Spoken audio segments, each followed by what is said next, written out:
ভূতভার্স। এখানে সত্য ভৌতিক ঘটনা শোনানো হয়। Hello horror lovers, welcome back to ভূতভার্স। আমি দেবস্মিতা। এই চ্যানেলে আমি প্রতি শুক্রবার ও রবিবারে ভারতীয় সময় ঠিক রাত 10টা বা বাংলাদেশ সময় ঠিক রাত 10:30টায় লোকেদের জীবনে ঘটে যাওয়া সত্য ভৌতিক ঘটনা তোমাদের শোনাই। ঘটনাগুলো শুনে তোমরা বিশ্বাস করবে কিনা সেটা একান্তই তোমাদের ব্যক্তিগত সিদ্ধান্ত। আপাতত এই ঘটনাগুলোকে এন্টারটেনমেন্টের একটা মাধ্যম হিসেবে বিবেচনা করে শুনতে থাকো ভূতভার্সের আজকের এপিসোড। তো চলো বেশি কথা না বাড়িয়ে আমি তোমাদের হোস্ট দেবস্মিতা আছি তোমাদের সাথে।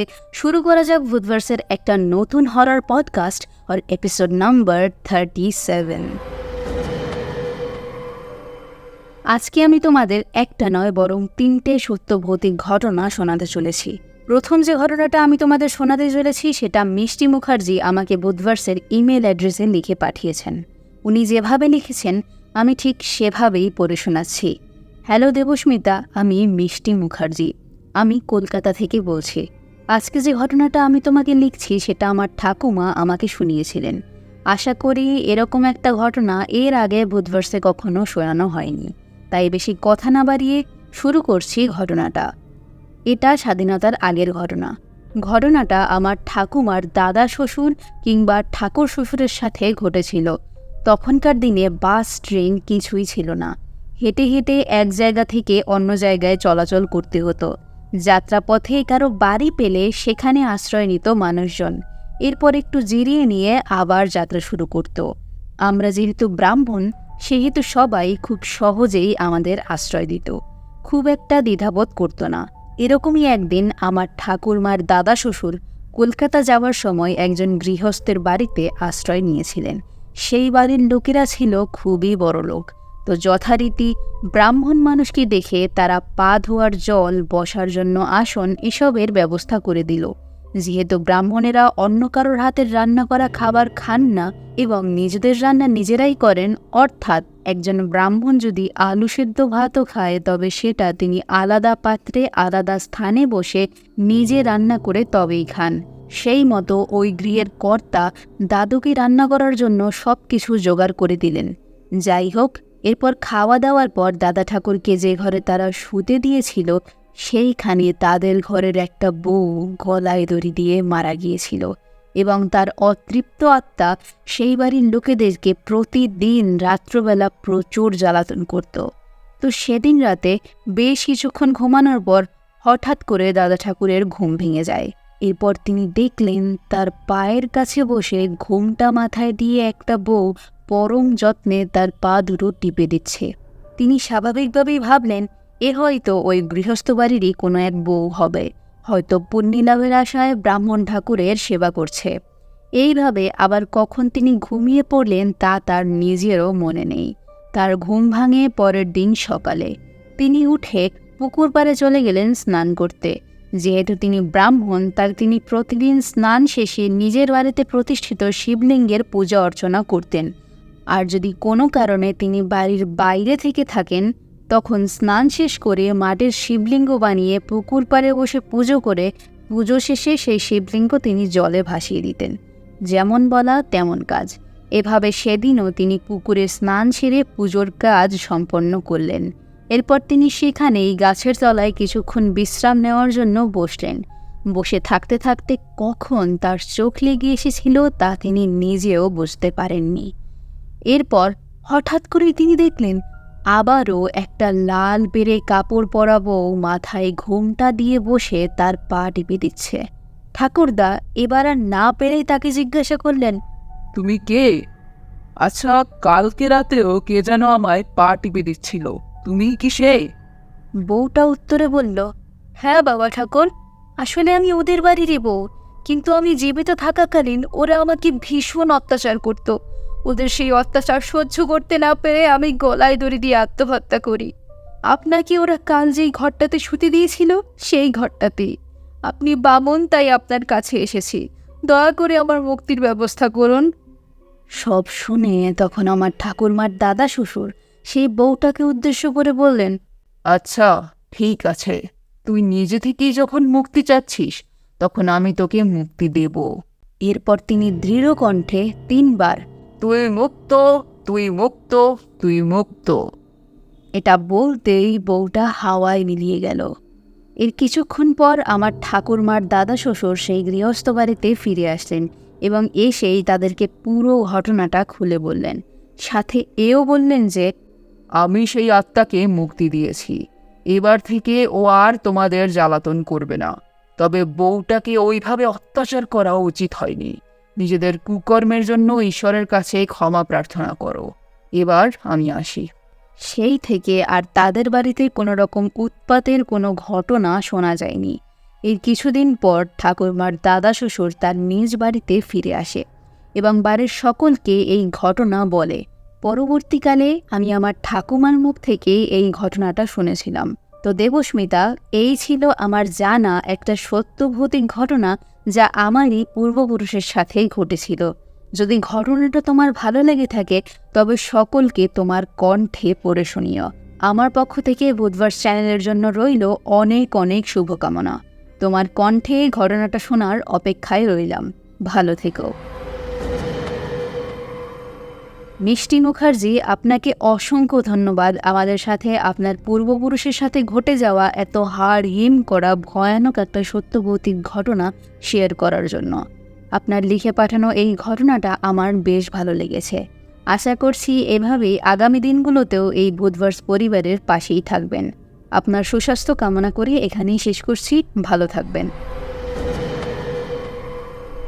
এবার কথা না বাড়িয়ে চলে যাচ্ছি আজকের দ্বিতীয় ঘটনায়। আজকের দ্বিতীয় ঘটনাটা আমাকে যিনি লিখে পাঠিয়েছেন তিনি তার নাম প্রকাশ করতে অনিচ্ছুক। তিনি ঘটনাটা আমাকে বুধভার্সের ফেসবুক পেজের ইনবক্সে লিখে পাঠিয়েছেন। উনি যেভাবে লিখেছেন আমি ঠিক সেভাবেই তোমাদের পড়ে শোনাচ্ছি। হ্যালো দেবস্মিতা, আমি ঢাকা, বাংলাদেশ থেকে বলছি। গত কিছুদিন ধরে আমি তোমার চ্যানেলের ঘটনাগুলো শোনা শুরু করেছি। আমি ভূত প্রেতে খুব একটা বিশ্বাস করি না, তবে ভৌতিক গল্প শুনতে আমার বেশ ভালোই লাগে। এটা কোনো জিন ভূত অথবা পেতনির কাজ কিনা সঠিক জানি না, তবে কিছু বছর আগে আমাদের পুরনো ঢাকার বাড়িতে আমার সাথে কিছু অদ্ভুত ঘটনা ঘটেছিল। আজকে সেই ঘটনাগুলোই তোমায় লিখছি। আমাদের বাড়িটা বাংলাদেশের অন্যান্য বিল্ডিংগুলোর তুলনায় বেশ পুরনো। এর মানে এই নয় যে বাড়িটা মানধাতার আমলের। সত্যি বলতে বাইরে থেকে এটাকে মোটেও ভৌতিক বলে মনে হয় না। বাড়িটা 3 তলা, যেখানে প্রথম তলায় রান্নাঘর, দ্বিতীয় তলায় বাকি সব কিছু যেমন সবার বেডরুম, ড্রয়িং রুম ইত্যাদি, এবং তৃতীয় তলায় মূলত রয়েছে আমাদের অতিথি কক্ষ বা পার্টি হল, যেখানে খুব একটা কেউ থাকে না। আমার দাদি পেশায় একজন গাইনোকোলজিস্ট ছিলেন।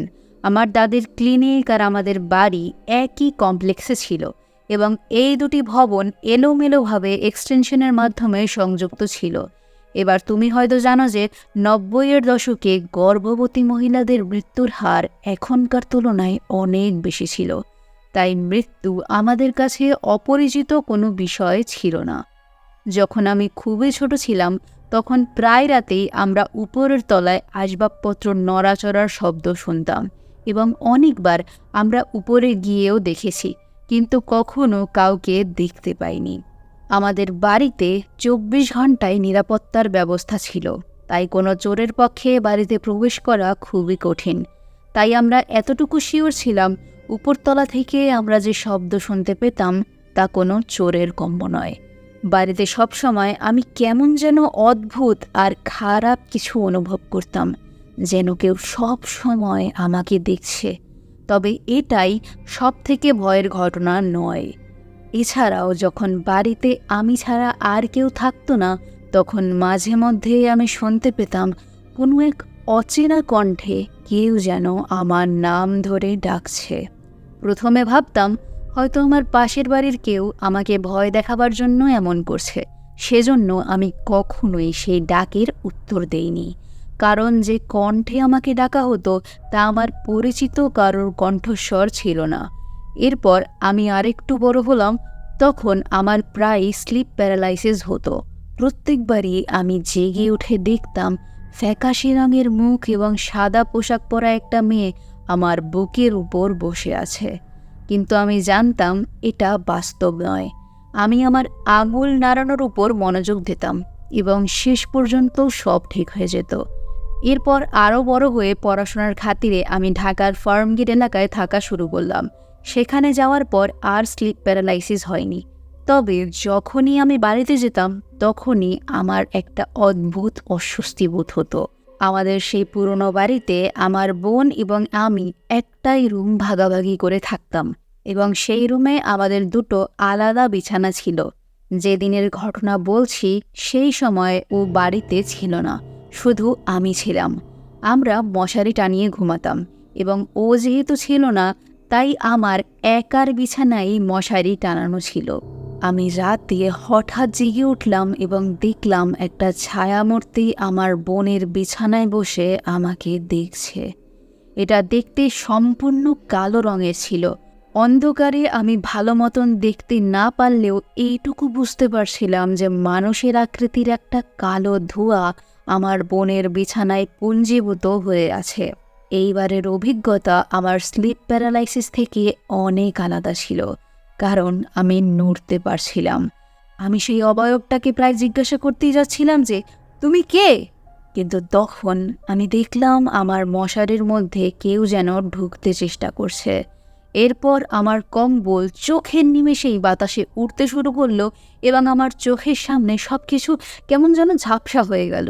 ভয়ে আমি প্রচণ্ড কাঁপতে শুরু করলাম এবং তারপর আমার মাথায় একটা ঠান্ডা বাতাস অনুভব করলাম, যেন কেউ আমার মাথায় ফু দিচ্ছে। সেই ঠান্ডা বাতাস আমার সারা শরীর জুড়ে ছড়িয়ে পড়তেই আমি অনুভব করলাম ওই অবয়বটি ছিল একজন নারীর। আর এখন সেই নারী অবয়বটি কেন জানি চলে যাচ্ছে। এবার অবয়বটা চলে যাচ্ছে মনে হতেই আমি উঠে বসি। তখন আমার এমন অনুভব হলো আমি যেন প্রচণ্ড পরিশ্রম করেছি। ক্লান্তি আমার শরীরকে গ্রাস করতেই আমি অজ্ঞান হয়ে গেলাম। পরদিন সকালে আমার ঘুম ভাঙতেই আমি আমার মাকে সবটা খুলে বলি। সবটা শুনে তিনি বেশ আতঙ্কিত হয়ে গেলেন। এরপর তিনি তার এক খালার সাথে এই বিষয়ে কথা বললেন এবং সেই খালার পরামর্শ অনুযায়ী কিছু আরবি আয়াত একটা কাগজের টুকরায় লিখে আমার বিছানায় এবং বালিশের নিচে রাখলেন। এরপর আমায় আর কখনো স্লিপ প্যারালাইসিসে ভুগতে হয়নি। সেটিই ছিল শেষবার যখন আমার স্লিপ প্যারালাইসিস বা ভৌতিক ঘটনা যাই হোক না কেন সেটা আমার সাথে ঘটেছিল। এখনও আমি যখন আমার ঘরে যাই তখন আমার খুবই অস্বস্তি বোধ হয় এবং একা ঘুমোতে ইচ্ছেই করে না। যদিও কোনো কারণে একা থাকি তখন আলো জ্বেলে আমি ঘুমিয়ে পড়ি। আমার সাথে এই সমস্যাগুলো শুধুমাত্র আমার বাড়িতেই হয়েছে, অন্য কোথাও হয়নি। তো দেবস্মিতা, এই ছিল আমার নিজের সাথে ঘটা একটা অদ্ভুত ঘটনা, যার কোনো ব্যাখ্যা আমি পাইনি। তোমার এই বিষয়ে কি মতামত আমাকে জানিও, আর ভালো লাগলে অবশ্যই ঘটনাটা সকলকে পড়ে শুনিও। এখানেই লেখা শেষ করছি, ভালো থেকো। আপনাকে অসংখ্য ধন্যবাদ আমাদের সাথে আপনার নিজের সাথে ঘটা এত ভয়ানক একটা অদ্ভুতরে ঘটনা শেয়ার করার জন্য। আমার ধারণা আপনার দাদির ক্লিনিকে সন্তান জন্ম দিতে গিয়ে যে গর্ভবতী মহিলারা মারা গিয়েছিল এটা তাদের মধ্যেই কারোর অতৃপ্ত আত্মা। সেই আত্মা তার সন্তানকে নিজ হাতে লালন পালন করতে পারেনি বলেই হয়তো সে আপনার কাছে এসেছিল। তার আত্মা ওই বাড়িতে আপনাকে ধীরে ধীরে বড় হতে দেখেছে এবং হয়তো সে ধরে নিয়েছে যে আপনি তার সন্তান। হয়তো আমার ধারণা ভুল হতে পারে, তবে আপনার সাথে ঘটা এই ঘটনার প্রত্যেকটা মুহূর্তে ছিল হাড় হিম করা চমক। ভূতে বিশ্বাস করেন না, তবে ভূতের গল্প শুনতে যখন ভালোবাসেন, আশা করব আগামী দিনগুলোতেও এই ভূতভার্স পরিবারের পাশেই থাকবেন এবং ভালো থাকবেন। এবার কথা না বাড়িয়ে চলে যাচ্ছি আজকের তৃতীয় এবং শেষ ঘটনায়। অনেক তো শুনলাম নানান খারাপ আর ভীষণ ভয়ানক পেতনিদের ঘটনা, যারা মানুষদের ক্ষতি করে এবং তাদের ভয় দেখায়। আজকের শেষ ঘটনাটা না হয় একটা ভালো পেতনিরই হোক। তো যেমনটা বললাম, আজকের তৃতীয় ঘটনাটা শুভাশিস বাগনি ভূতভার্সের ফেসবুক পেজের ইনবক্সে আমাকে লিখে পাঠিয়েছেন। উনি যেভাবে লিখেছেন আমি ঠিক সেভাবেই পড়ে শোনাচ্ছি। নমস্কার দেবস্মিতা, আমি শুভাশিস বাগনি। আমি হাওড়ার নিবিড়া গ্রামে বাস করি। এবং আমি তোমার ভূতভার্সের একজন নিয়মিত শ্রোতা। এবার ঘটনায় আসা যাক। এই ঘটনাটি আমি আমার পাড়ার এক বন্ধুর মুখে শুনেছি। ঘটনাটা বহুদিন আগেকার। আমার সেই বন্ধু আমায় যেভাবে বলেছিল আমি তোমাকে ঠিক সেভাবেই লিখছি। অনেক বছর আগেকার কথা। তখন পাড়ার এক পাশে একটা ছোট্ট পরিবার টালির চালের বাড়িতে বাস করত। তাদের পরিবারের সদস্য বলতে ছিল 4 জন, স্বামী স্ত্রী এবং তাদের 2 সন্তান। পেট চালানোর জন্য তারা চুড়ি তৈরি করত এবং সেই চুড়িগুলোকে বাড়ি বাড়ি ঘুরে বিক্রি করত। তাদের বাড়ির পাশে একটা চালাঘর ছিল, সেখানে বসেই উনুনে তারা চুড়ি তৈরি করত। আগেই বলে রাখি, তাদের সেই চালাঘরের পাশেই ছিল একটা গাছ। সেই গাছে বসে এক অশরীরী আত্মা অথবা পেতনিও বলতে পারো, সে প্রতি রাতে জানালা দিয়ে তাদের চুড়ি তৈরি করা দেখত। এই পেতনি বা ডাইনি যাই বলো, তার অস্তিত্বের বিষয়ে কিন্তু ওই পরিবারের কেউ জানত না। এভাবেই চলতে থাকে। সেই পরিবারের লোকেরা মিলে চুড়ি বানাতো আর সেই পেতনি গাছে বসে মনের আনন্দে তাদের কাজ করতে দেখত। হঠাৎ একদিন সেই পরিবারের স্বামী বা কর্তা খুবই অসুস্থ হয়ে পড়ে। ফলে তারা চুড়ি তৈরি করতে পারত না। এতে তাদের রোজগারও বন্ধ হয়ে যায়। সন্তানেরা খিদের জ্বালায় খুব কাঁদত। বাচ্চাদের কান্না শুনে সেই আত্মা ভীষণ কষ্ট পায়, কেননা সে তাদের বাড়ির গাছে অনেক কাল ধরে বসবাস করছে, তবুও এই বাড়ির লোকজন তাকে কখনো তাড়িয়ে দেয়নি। অন্য কেউ হলে এতদিনে ওঝা ডেকে ইলাহি কাণ্ড করে ফেলত। তাই সেই বাড়ির লোকেদের কষ্ট লাঘব করতে এরপর থেকে প্রতি রাতে ওই পরিবারের সবাই ঘুমিয়ে পড়লে সেই পেতনি চালাঘরে এসে তাদের জন্য চুড়ি তৈরি করত। তার এই কাজ করতে কোনো অসুবিধাই হয়নি, কেননা সে এতদিন ধরে চুড়ি তৈরির প্রক্রিয়া দেখে এসেছে। সে এই ভেবে চুড়ি বানাতো যাতে পরের দিন সকালে সেই চুড়ি বিক্রি করে তারা কিছু টাকা পেলেও তা দিয়ে ওই পরিবারের স্ত্রী তার স্বামীর চিকিৎসা করাতে পারবে, আবার সন্তানদের মুখেও কিছু খাবার তুলে দিতে পারবে। এভাবেই কিছুদিন চলার পর সেই পরিবারের কর্তা সুস্থ হয়ে ওঠে। ওই পরিবারের স্ত্রী সারাদিন এতই ব্যস্ত থাকতো যে প্রতিদিন নতুন চুড়ি কিভাবে তৈরি হচ্ছে সেই দিকে তার খেয়াল ছিল না। এরপর একদিন রাতে চালাঘর থেকে আওয়াজ শুনতে পেয়ে সেই পরিবারের স্ত্রী উঠে গিয়ে যে দৃশ্য দেখতে পায় তা দেখে সে রীতিমতো চমকে যায়। সে দেখে পেতনিটি চুড়ি তৈরি করছে। এসব দেখে সেই স্ত্রীর মায়া হয় এবং পরের দিন রাতে সে পেতনির প্রতি কৃতজ্ঞতা প্রকাশ করতে তার জন্য নতুন কাপড় এবং খাবার রেখে আসে সেই চালাঘরে। খাবার আর কাপড় দেখে পেতনি আনন্দে নাচতে থাকে আর খুশি মনে তাদের জন্য কাজ করতে থাকে। এভাবেই দিন কেটে যায়।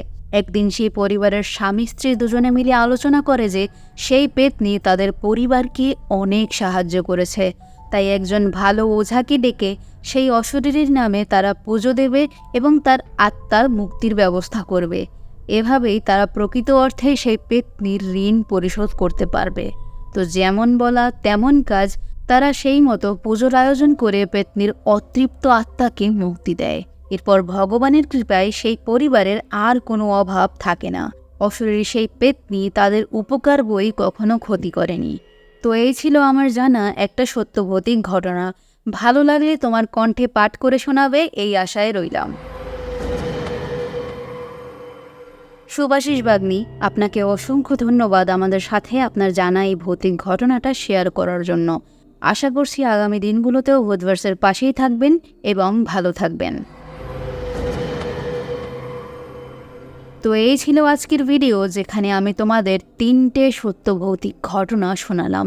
আসলেই সব অশরীরই খারাপ হয় না, আর আমাদের ভয় দেখাতেও আসে না, যার প্রমাণ আজকের শেষ ঘটনাটা।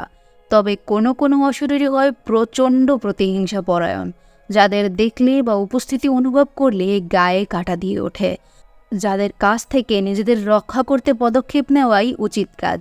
আর বেশি কথা বাড়াবো না, তবে আজকের কোন ঘটনাটা তোমাদের সব থেকে বেশি ভয়ের লেগেছে তা কমেন্ট বক্সে লিখে জানাতে ভুলো না। এই এপিসোডটা ভালো লেগে থাকলে লাইক আর বন্ধুদের সাথে শেয়ার করে দিও, কেননা তোমাদের ভালোবাসা আর সাপোর্টেই আমাদের এই ভূতভার্স পরিবার ধীরে ধীরে বড় হচ্ছে। এরই সাথে চ্যানেলটা সাবস্ক্রাইব করতে ভুলো না, আমি আবারও নতুন ভিডিও নিয়ে হাজির হব আগামী শুক্রবার অথবা রবিবার, ভারতীয় সময় ঠিক রাত 10টা বা বাংলাদেশ সময় ঠিক রাত 10:30টায়। শেষ করার আগে স্পষ্ট করে বলে দিতে চাই, ভূতভার্স কোনোভাবেই অন্ধবিশ্বাস বা কোনো কুসংস্কারকে প্রমোট করে না। ভূতভার্সের কাজ কেবল লোকেদের জীবনে ঘটে যাওয়া সত্য ভৌতিক ঘটনা উপস্থাপন করা। সেটাকে বিশ্বাস করা বা না করা একান্তই তোমাদের ব্যক্তিগত সিদ্ধান্ত। আর ভূতভার্সে তোমাদের বা তোমাদের চেনা পরিচিত কারোর সাথে ঘটে যাওয়া সত্য ভৌতিক ঘটনা শেয়ার করতে হলে কি করতে হবে জেনে নাও। ঘটনা শেয়ার করতে ভূতভার্সের official email address bhutvars@gmail.com email করতে হবে, অথবা ভূতভার্সের ফেসবুক পেজের ইনবক্সে গিয়ে লিখে পাঠাতে হবে।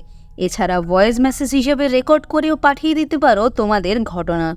তবে ভয়েস রেকর্ড করার সময় খেয়াল রেখো, যেই জায়গায় বসে তোমরা ঘটনা রেকর্ড করছো সেই জায়গাটা যেন একটু শান্ত বা শুনশান হয়। এর ফলে তোমাদের ভয়েস প্রসেস করতে আমার সুবিধা হবে। না হলে ব্যাকগ্রাউন্ডে গাড়ি এবং অন্যান্য নয়েজের কারণে তোমাদের বলা ঘটনা স্পষ্টভাবে শোনা এবং বোঝা যায় না। সব কিছুর লিঙ্ক ভিডিওর ডেসক্রিপশন বক্স আর চ্যানেলের অ্যাবাউট সেকশনে দেওয়া থাকবে, সেখান থেকে সরাসরি আমার সাথে যোগাযোগ করতে পারো। আর হ্যাঁ, তোমরা চাইলে আমি তোমাদের পরিচয় ও গোপনীয়তা রক্ষা করেই তোমাদের ঘটনা পড়ে শোনাবো, তাই প্রাইভেসি নিয়ে একদম চিন্তা করো না। তো আমি তোমাদের হোস্ট দেবস্মিতা আজকের মতো এখানেই শেষ করছি। সবাই ভালো থেকো, সুস্থ থেকো, আর সত্য ভৌতিক ঘটনা লিখে পাঠিয়েও আমাদের ঠিকানায়। দেখা হচ্ছে নেক্সট হরর পডকাস্টে। সেই অবধি শুনতে থাকো ভূতভার্স। এখানে সত্য ভৌতিক ঘটনা শোনানো হয়।